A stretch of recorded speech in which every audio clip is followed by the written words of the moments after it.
енді сол қай күн сол жазылмаған сол тұрғын аға 2020. енді айта беріңіз.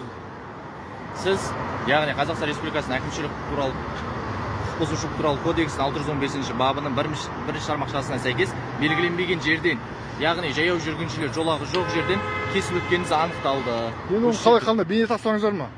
Бейне тастаңыздар ма оны? Көрсетіңіз. Бұл видео 110 біріншіден. Видео 115 ол телефон ол. Байланыс қазай телефон ол. Үкіметтен берген. Қазір енді көрсетіңіз, бейне тастаңыз, көрсетіңіз. Жүріңіз былай. Жүріңіз былай. Постқа барайық, жүріңіз көрсін. Пост қаласың, менің уақытым жоқ, мен.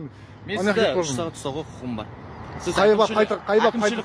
Қайбап қайтармақтар алды. Әкімшілік құқық бұзушылық бұзып тұрсыз, ағасы. Бұзып тұрған жоқпын. Сіз бұзып тұрсыз. Сән бейне тастаңыз, көрсетіңіз, жүріңіз. Жүріңізші былай қарай. Жүріңіз. Постқа барайық, көрейік. Мына келесі видеоны қарашы, вообще қызық бар ғой айтайыншы. Осы сілтемелі шыққан видеоны қарашы, үстінен бас. Вообще қызық мына видео, қарашы.